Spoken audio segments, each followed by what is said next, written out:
실직을 해가지고 하루는 추운 겨울날인데 먹을 게 없는 겁니다. 그래서 길거리에 나가지고 부잣집 다니는 그 식당 앞에 서서 구걸을 했어요. 근데 아무도 그 사람에게 도움을 주지 않습니다. 그런데 한 여성분이 1달러를 주는 겁니다. 1달러를 주면서 이걸 가지고 배고프니까 우선 먹을 걸 좀 드시라고, 그리고 당신도 누군가에 나눠줄 수 있으면 좋겠다고, 지금 내가 드린 이 돈은 예수님의 빵입니다. 이렇게 하고 1달러를 줬어요.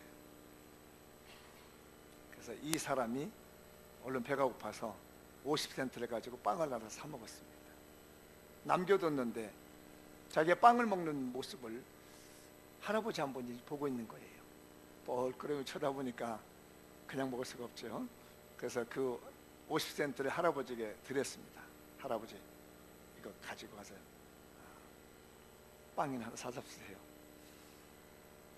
고맙다고 할아버지가 50센트를 받아 빵을 사서 절반 정도를 먹더니 종이에 또 쌌습니다.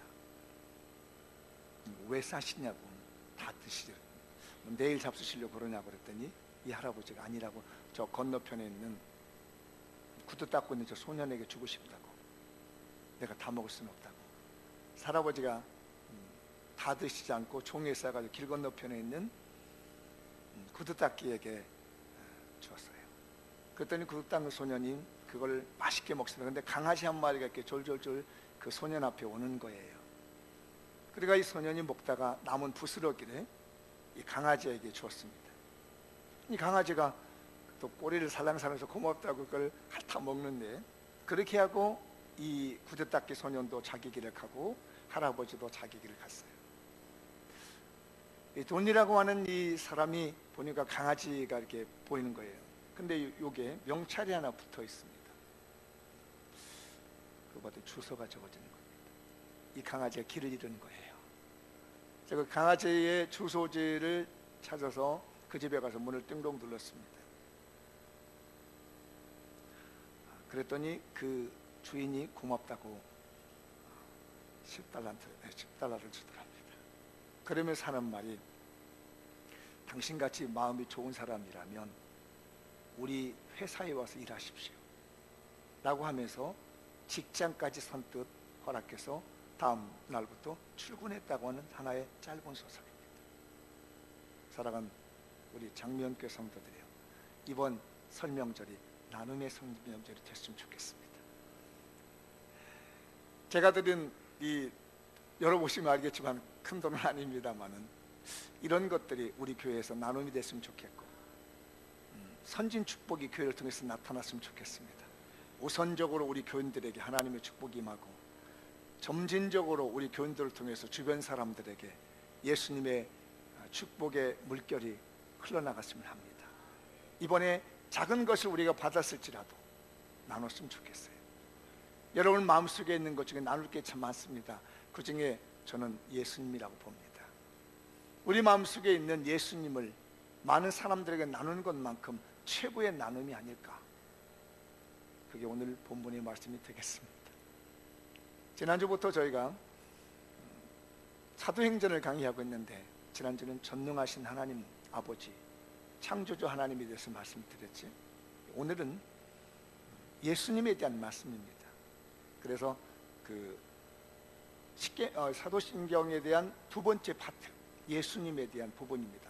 한번 새로 번역된 부분하고 우리가 사용하고 있는 부분하고 한번 문장을 보도록 하죠. 빨간 글씨가 새로 번역된 버전입니다. 읽어보도록 할까요? 시작. 나는 그의 유일하신 아들 우리 주 예수 그리스도를 믿습니다. 한 번만 더 했어요. 왜냐하면 나중에 우리 사도신경도 바꿀 수 있으니까 지금부터 아예 차근차근히 외워두면 곤란한 일 만나지 않을 수 있습니다. 한 번 더 읽어보죠. 시작. 나는 그의 유일하신 아들 우리 주 예수 그리스도를 믿습니다. 나는 그는 누구죠? 그렇죠. 앞에 부분에 있었던 그 하나님이에요. 유일하신 아들 우리 주 예수 그리스도를 믿습니다. 지금 우리가 외우고 있는 사도신경은 이제 검정글씨로 표기해놨는데요. 읽어볼까요? 시작.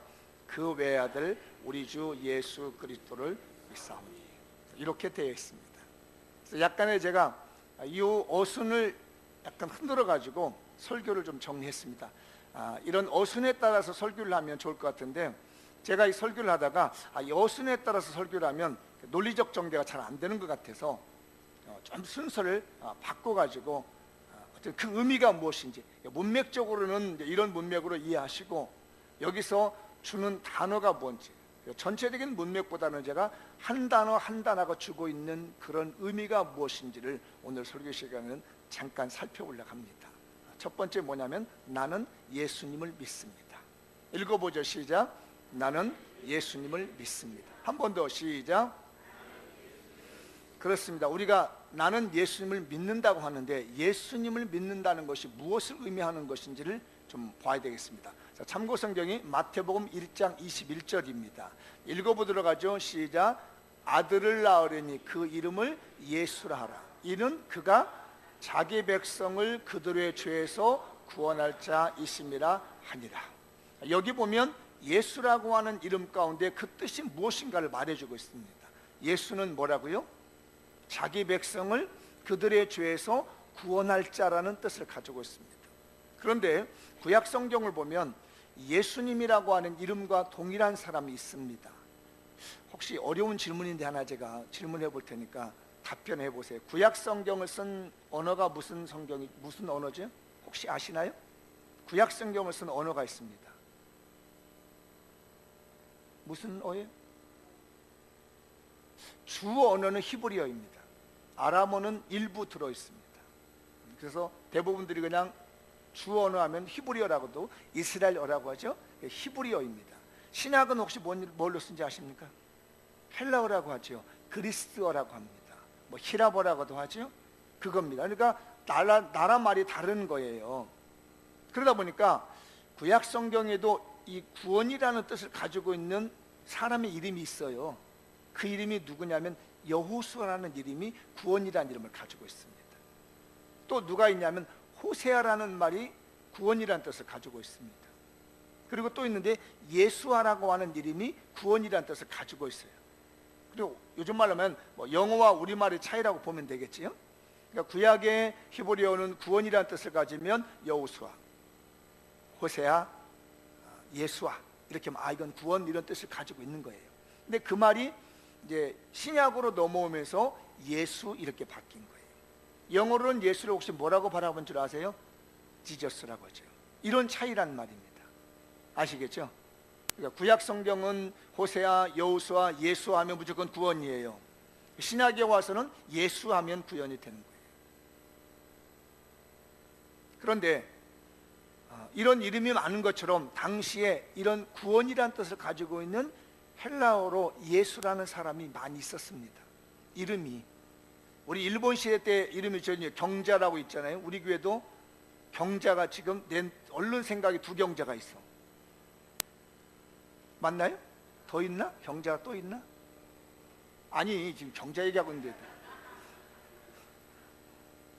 그러니까 옛날에 일본식 이름은 뒤에 자자가 붙은 것이 거의 다 일본식 이름이잖아요.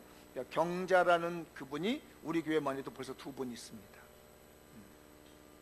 그와 마찬가지로 이때 당시에 그 예수라는 이름들이 있었던 거예요. 그게 보편적인 이름이니까. 그런데 이름만 같은 것이 아니라 성도 같은 경우도 있어요. 그러면 우리는 뭐라고 그래요? 무슨 A라고도 하고 B라고도 하고 크다고 하든지 작다고 하든지 언니라고 하든지 아우라 이런 식으로 해서 앞에다가 닉네임을 하나 붙여줘가지고 구분을 하잖아요. 그러니까 예수라고 하는 이름이 당시에 많이 있다 보니까 구분을 해야 될 필요성이 있었던 겁니다. 우리가 믿고 있는 예수님 구분을 해야 되는데 그때 붙여진 이름이 나사렛이라는 이름을 붙여줬어요. 왜 나사렛이라는 이름을 붙였느냐면 나사렛에서 자라났기 때문에 그렇습니다. 예수님이 태어난 곳은 혹시 어딘지 아시는가요? 베들레헴이라는 곳이죠. 베들레헴에서 태어나가지고 어디로 도망갔죠? 애굽으로 도망갔잖아요.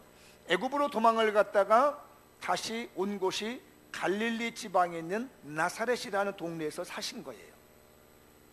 그래서 예수님께서 나사렛이라는 동네에서 왔다고 해서 다른 지역에 있는 예수도 있지만은 우리가 믿고 있는 예수님을 구분할 필요가 있어서 성경은 나사렛 예수라고 이름을 구분하기 시작했습니다. 근데 이 나사렛 예수라는 이름이 여러 부분에서 써 있어요. 제가 성경 구절을 몇 개 찾아가 보면서 말씀을 드려볼게요. 마태복음 21장 11절을 보면은 무리가 이르되 갈릴리 나사렛에서 나온 선지자 예수라 하니라. 그러니까 무리라는 말은 많은 백성들도 지금 우리가 믿고 있는 예수님이 나사렛에서 왔다는 것을 알고 있었기 때문에 나사렛 예수라 얘기를 해요.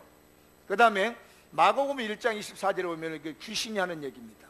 귀신이 뭐라고 하냐면 나사렛 예수여, 우리가 당신과 무슨 상관이 있나이까?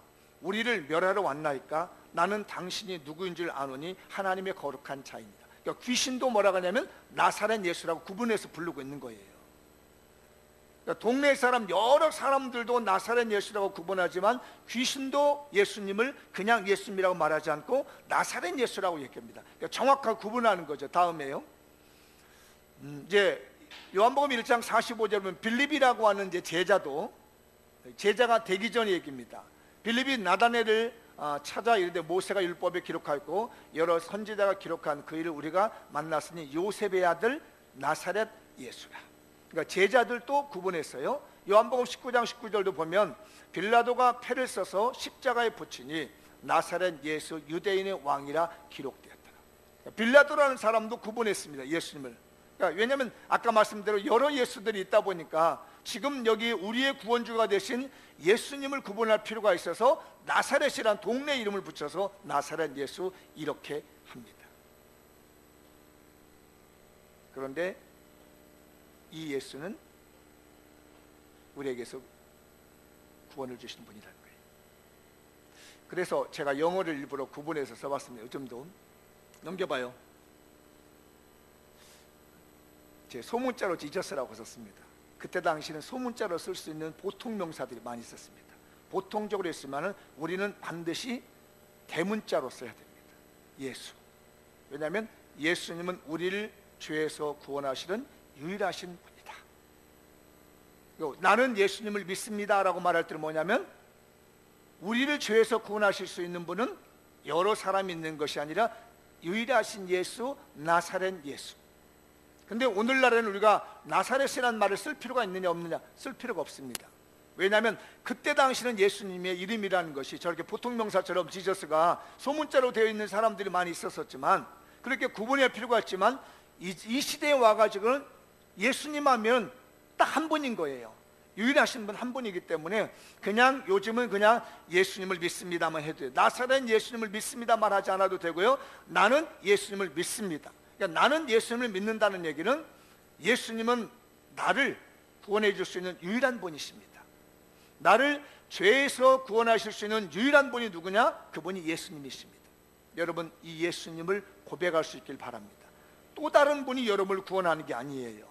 그 어떤 존재가 우리들을 구원하는 게 아닙니다. 근데 요즘 세대가요 자꾸 뭐라고 하냐면 예수님 말고도 구원받을 수 있다라고 얘기하고 있습니다. 그러면서 우리 기독교 보고 독선이라고 말합니다. 이기적이라고 말합니다. 그러나 진리는 하나입니다. 이 사실을 믿으시기 바랍니다. 그래서 예수님이라는 내가 예수님을 믿는다는 말은 우리를 죄에서 나를 죄에서 구원하시는 분은 유일하게 한 분이 계시다는 거예요. 그분이 누구냐면 예수님이시다. 다른 사람은 없습니다. 성경 사도행전도 말씀하고 있습니다. 읽어보도록 하시죠. 그 앞에 부분이 있을 텐데 네, 시작. 아니에요. 이 부분은 아니고 없어요? 넘어가요. 네. 유일하게 우리를 구원하실 수 있는 분은 예수님밖에 없다. 네. 제가 좀 착각한 것 같습니다. 유일하신 부분이죠. 뒷부분에서 오해가 있었던 겁니다. 그러니까 예수님밖에 나를 구원하실 수 분이 없다. 그런 의미로 한번 고백해 볼까요? 시작. 나는 예수님을 믿습니다. 한 번 더 시작. 나는 예수님을 믿습니다. 어떤 분으로? 나를 구원할 수 있는 유일한 분이시라는 거. 자, 문장 그래서 제 나름대로 또 신앙 고백을 하나 고백을 해봤습니다. 넘겨주세요. 자, 읽어보죠. 시작. 나는 마땅히 형벌을 받아 지옥 백성이 되어야 했음에도 불구하고 예수님께서 나를 죄에서 구원하시기 위해 십자가에서 못 박혀 죽으심으로 나의 죄가 용서되었다는 이 사실을 믿습니다. 아멘. 그러니까 나는 예수님을 믿습니다 라고 하는 말은 나는 마땅히 형벌을 받아 지옥 백성이 되었어야 되는데 예수님이 십자가에서 죽으심으로 말미암아서 내 죄가 용서되었다는 이 사실, 나에게 구원을 선물로 주신 분이라는 사실을 믿는 것이 나는 예수님을 믿습니다. 그래서 이 예수님이란 이름은 개인적인 이름이에요. 직분이 아니고요, 예수님은 개인의 이름입니다. 여러분들에게도 개인의 이름이 있으며 각자의 개인의 이름이 있는 것처럼 예수님도 개인의 이름인데, 예수 하면 우리를 죄에서 구원해 주시는 사람. 그래서 내가 예수님을 믿습니다 하면은 예수님이 나를 죄에서 구원해 주시는 분이십니다. 이렇게 고백하는 겁니다. 그 다음에 이제 두 번째 고백은 뭐냐면 그리스도라는 겁니다. 읽어보죠. 시작. 나는 예수님께서 그리스도이심을 믿습니다. 한 번 더 시작. 나는 예수님께서 그리스도이심을 믿습니다. 아까 예수님이라는 말씀을 드렸죠. 나를 구원하실 자라고 하잖아요. 우리를 죄에서 구원하시는 분이 예수님인데 그 예수님이 뭐냐면 그리스도라는 말이에요. 자, 그러면 그리스도라는 말은 무슨 뜻이냐면 직분을 말하는 겁니다. 그리스도.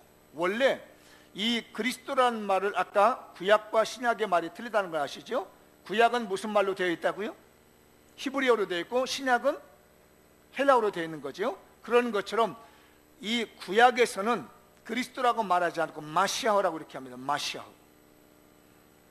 또 우리말로 번역되는 것이 보통 메시아라고 이렇게 말합니다. 히브리 원문에는 마시아라고 되어 있는데 이게 메시아예요. 구약이에요. 근데 이것이 신약으로 넘어오면서 뭐라고 용어가 이렇게 바뀌냐면 그리스도라고 말을 바뀌는 겁니다.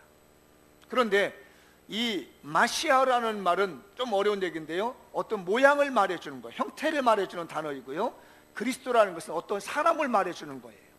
이걸 갖다가 형용사라고도 얘기도 하고 명사라고도 얘기합니다. 어떤 모양의 형태의 쓰임새를 말할 때는 형용사라고 말하고 어떤 이름을 말할 때는 우리 명사라고 얘기하죠. 아시죠? 네, 어떤 모양의 쓰임새. 그러니까 구약 성경에서는 마시아라고 써가지고 어떤 모양의 형태를 말하고 있어요. 근데 이게 신약의 말로 넘어오면서 어떤 사람을 지칭해 버립니다. 이 말 이해했나요? 단어가 바뀌면서요. 그러니까 구약에서는 어떤 모양의 형태를 말했냐면요, 기름을 붓고 있는 그 형태의 모습을 갖다가 마시아라고 그랬습니다. 기름을 붓는 그 모습이 있죠. 그러니까 머리에다가 올리브 기름을 이렇게 담아가지고 줄줄줄 부어요. 이렇게 막 머리에다 붓는 거면 그때 그 모습을 갖다가 마시아라고 얘기해요.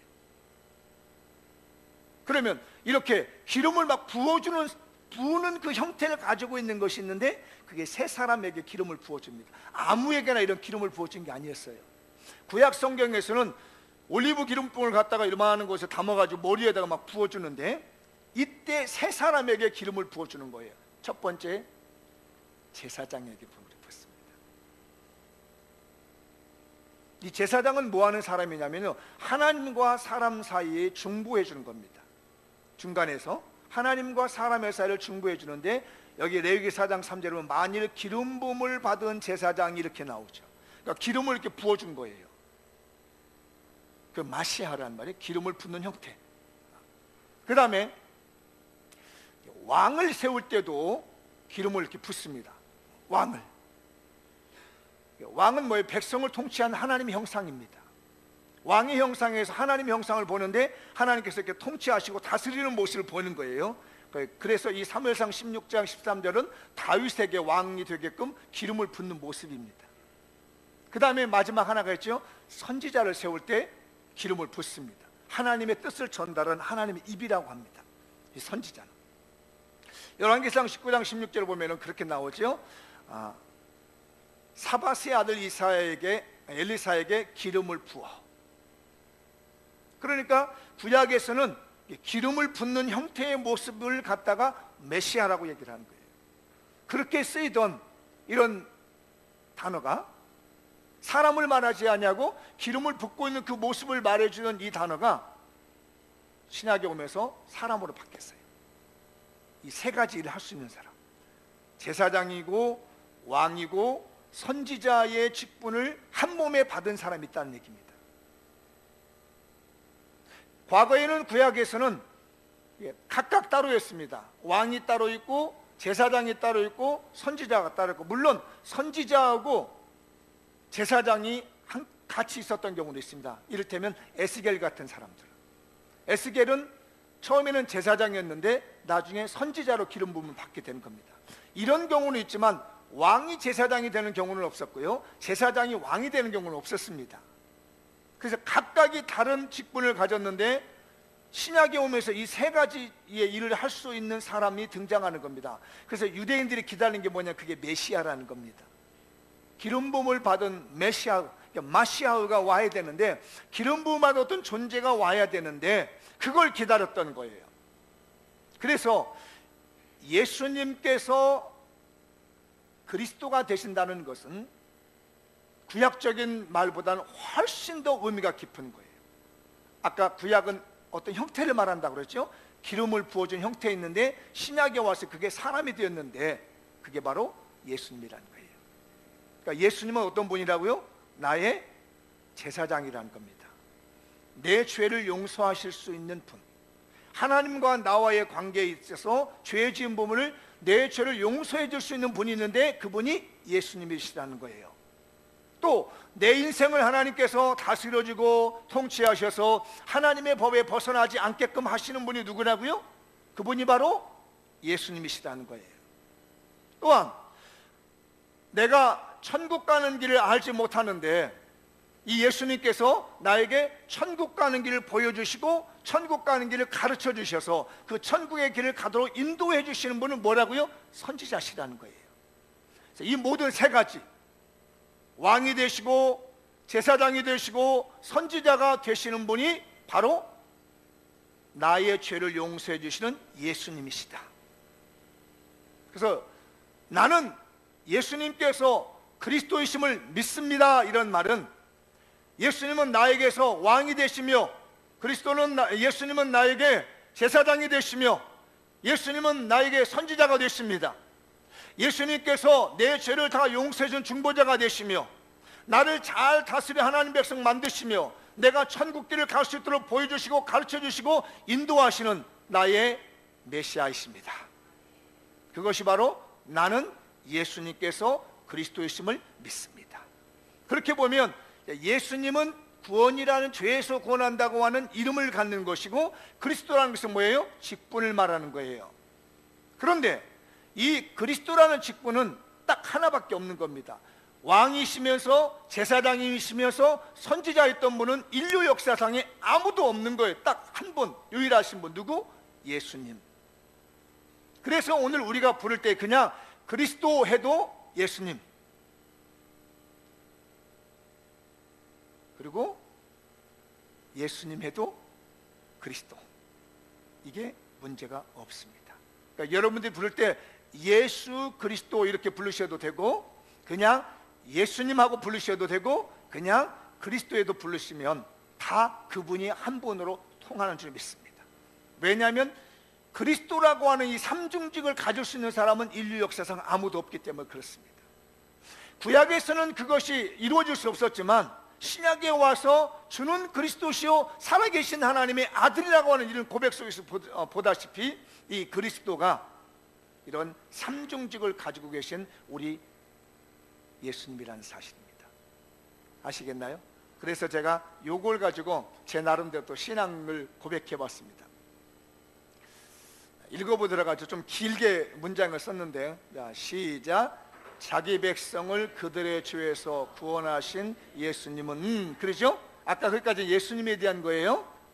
그 다음에 시작. 나의 그리스도로서 하나님과 나의 중보자이신 제사장이며 나의 영원한 통치자이신 왕이시며 나에게 하나님의 뜻인 천국 백성이 되는 길을 열어주시고 가르쳐 주신 선지자이심을 믿습니다. 아멘. 우리는 이 예수 그리스도를 믿는 거예요. 아셨나요? 예수 그리스도. 이렇게 해보죠. 나는 예수 그리스도를 믿습니다. 시작. 그러면 예수 그리스도라는 말이 이제 이 머릿속에 막 들어가 있어야 돼요. 막연하게 나는 예수 그리스도를 믿습니다로 끝나버리면 안 되고, 예수님이라는 그 이름 속에 담겨져 있는 놀라운 비밀과 그리스도라는 그 직분 속에 담겨져 있는 놀라운 비밀을 함께 머릿속에 생각할 수 있어야 되겠다는 얘기입니다. 자, 그걸 머릿속에 떠오르면서, 지금까지 들은 설교를 머릿속에 떠오르면서 시작. 나는 예수님을 그리스도로 믿습니다. 아시겠어요? 그걸 그냥 나는 예수 그리스도를 믿습니다 한번 해볼게요. 시작. 나는 예수 그리스도를 믿습니다. 잘 들어놓으셔서 어디 가서 쓸데없는 데 가가지고 이단에 빠져 헷갈리지 말고요, 제발. 이런 설교를 또 하고 또 하고 쓰는 설교는 아니니까.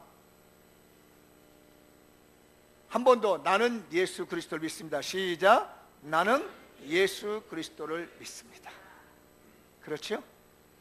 예수님은 어떤 뜻이라는 거 머릿속에 막 생각하세요? 그리스도라는 뜻은 어떤 뜻인지 막 생각하세요? 예. 그래서 두 가지를 붙여도 되고 떼어도 되고 각각 써도 된다. 왜냐하면 예수님은 한 분이시고 그리스도도 한 분이시기 때문에. 예수님은 뭐라고? 이름이고, 그리스도는 뭐라고요? 직분이다. 같이 붙이면, 저를 말할 때도 제 이름은 하나입니다. 박래석이라고 합니다. 근데 저에게 직분을 붙이면 목사라는 직분을 붙이게 됩니다. 박래석 목사. 이렇게 되는 거죠. 이해되셨나요? 예수 그리스도란 말. 그 다음에 이제 아까 다 어떤 말이 뭐냐면 유일하신 아들이시라는 거죠. 그죠? 읽어보도록 하죠. 시작. 나는 예수 그리스도께서 하나님의 유일하신 아들이심을 믿습니다. 한 번 더. 시작. 나는 예수 그리스도께서 하나님의 유일하신 아들이심을 믿습니다. 성경을 한번 두 구절 보도록 하죠.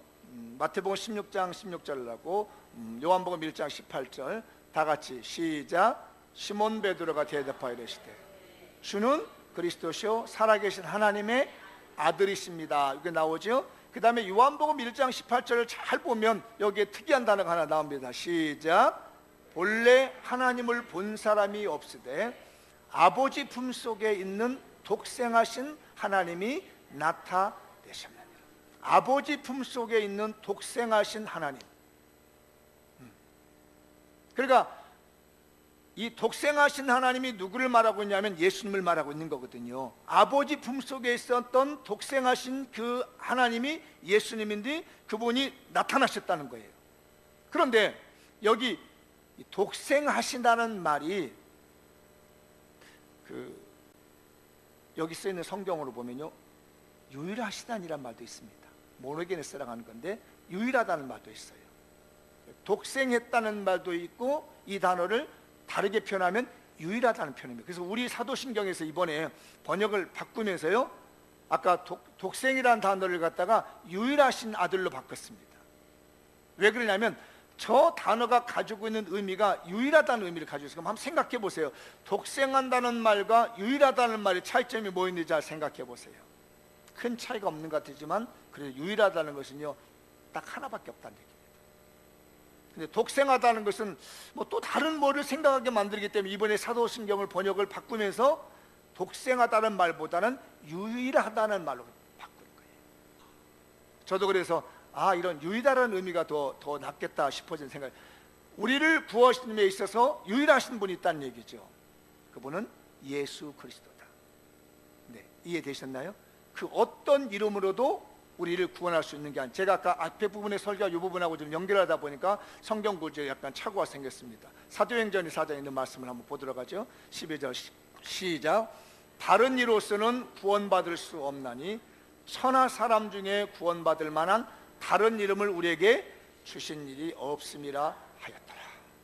그래서 유일하신 아들이라고 얘기합니다. 예수께서 그리스도이신데 그분은 하나님의 유일하신 아들이시라는 거예요. 그 유일한 아들이라는 것은 뭐냐면 이 천하의 어떤 사람들 중에서라도 이 예수님 그리스도 외에는 절대로 구원받을 만한 이름이 없는 유일한 자로서 하나님의 아들이시라는 것을 보여주는 겁니다.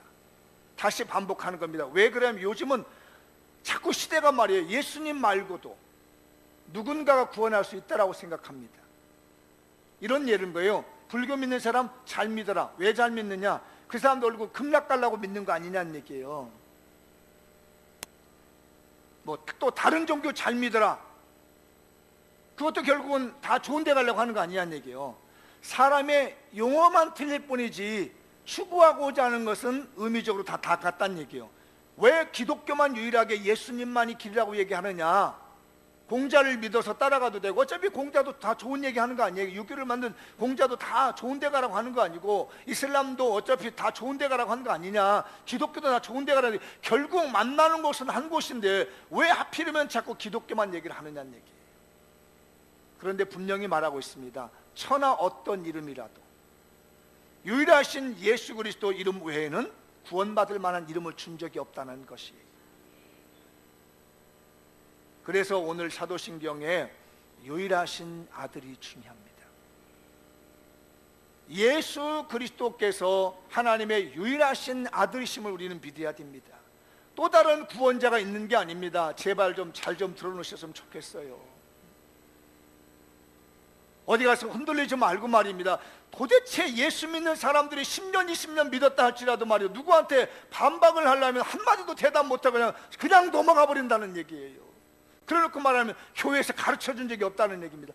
교회에서는 수도 없이 여러 기회를 통해서 가르쳐준데 본인이 그 시간에 줄기도 하고 나오지도 않으면서 그런 일을 가르쳐준 적이 없다라고 얘기를 하면 안타깝잖아요. 우리 예수 그리스도만이 유일하게 구원주가 되십니다. 하나님의 유일한 아들이신 예수 그리스도께서 우리의 구원자가 되시는 거예요. 어찌 오늘 찬양 성가대가 이를 알고 선물 예수 그리스도를 하는데 제가 어째 감동을 받지 않겠어요? 이 유일하신, 하나밖에 없는 유일한 이 예수 그리스도, 하나님의 아들이신 분들을 여러분의 영혼 속에다 한 사람 한 사람씩 선물로 주신 줄 믿습니다. 이건 정말 최고의 설명절 선물이에요. 어른들에게 선물 드리고 제가 축복의 겨자씨들 하나씩 드렸지만 그거보다 더 놀라운 선물이 있는데, 우리 찬양들을 통해서 나가는 예수 그리스도의 선물이라는 거, 오늘 제 입술을 통해서 증거되고 있는 유일하신 구원자이신 예수 그리스도, 하나님의 아들이신 예수 그리스도가 여러분의 심령 속에 계시다는 것, 이것만큼 큰 선물이 없는 것을 믿으시기 바랍니다. 천하의 어떤 이름 가지고 구원받을 이름이 없습니다. 성경은 분명히 명시하고 있습니다. 유일하신 예수 그리스도. 마지막 하나입니다. 신앙 고백해 놓은 거 있을 거예요. 자, 시작. 나는 나를 죄에서 구원하여 천국 백성 되게 함에 있어서 하나님의 유일하신 아들이신 예수 그리스도밖에 없음을 믿습니다. 나를 천국 백성을 만드는 데 있어서 유일하신 분은 예수 그리스도밖에 없다는 것, 이것이 우리의 믿음의 고백이 됐으면 합니다. 자, 네 번째입니다. 오늘 설교가 조금 길어졌어요. 자, 시작. 나는 예수 그리스도께서 주님이심을 믿습니다. 한 번 더 시작. 나는 예수 그리스도께서 주님이심을 믿습니다. 이 주님이라는 말에 헬라가 퀴리오스라는 말인데요, 주인이란 뜻입니다. 내 마음을 좌지우지할 수 있는 유일한 분이라는 얘기입니다. 그 누구도 내 마음을 좌지우지할 수 없는데 이 퀴리오스만이, 이 주님만이 내 마음을 움직일 수 있다는 얘기입니다. 그게 주인이라는 거예요. 이 주인이라는 말 속에는요, 황제라는 말도 있습니다. 나의 주관자라는 말도 있습니다. 말 그대로 주님이라는 건 주인이라는 뜻이거든요. 그러니까 내 영혼의 주인, 내 영혼을 좌지우지할 수 있는 분이 있는데 그거는 예수 그리스도라는 얘기입니다. 그 누구도 내 영혼을 좌지우질 수 없다는 거예요. 내가 지옥을 가게끔 천국에 가끔 좌지우지할 수 있는 유일한 분이 계시는데 그분이 예수 그리스도라는 거예요. 내 영혼의 주인이 누구냐면은 예수 그리스도시다. 내 삶의 주인이 누구냐면 예수 그리스도라는 것이에요. 내 인생을 이렇게 왔다 갔다 하게 마음대로 움직일 수 있는 분은 다른 사람이 아니라는 거예요. 그 누구도 내 인생을 좌지우지할 수 있는 것이 아니라 예수 그리스도만이, 유일하신 하나님의 아들이신 예수 그리스도만이 내 인생을 좌지우지할 수 있다. 이걸 말할 때는 예수 그리스도께서 나의 주인이십니다. 나의 주님이십니다. 이렇게 고백하는 거예요. 아시기 바랍니다. 여러분의 마음은 주님에게 내놓아야 됩니다. 여러분의 영혼은 주님에게 내놓아야 됩니다. 여러분의 인생은 다른 곳에 내놓는 것이 아니라 예수 그리스도, 나를 위해서 십자가에 못 박혀 죽어주시고 내 생명을 천국 백성 만들어주신 그분에게만이 내 인생이 좌주되게 만들어놔야 되며 내 마음을 좌주지하도록 만들어야지, 예수님이 아닌 다른 곳이 내 마음을 좌주지한다면 나는 예수 그리스도가 구절한 사실을 못 믿는 거란 말입니다. 이 고백이 저와 여러분의 고백이 되었으면 합니다. 제가 고백한 신앙 고백 한번 또 정리해 보겠습니다. 시작. 이 세상에 어떤 존재로 나를 좌조지할 수 없지만 오직 예수 그리스도는 나를 좌조지할 수 있는 왕이시며 주인이시며 군주이심을 믿습니다. 이 고백이 여러분의 고백이 되시고 우리의 믿음이 되시긴 합니다. 이제 마무리 지어보겠습니다. 시작. 나는 하나님의 유일하신 아들 우리 주 예수 그리스도를 믿습니다. 나는 그 주님을 닮아 희생적 구원의 실상을 실천하겠습니다.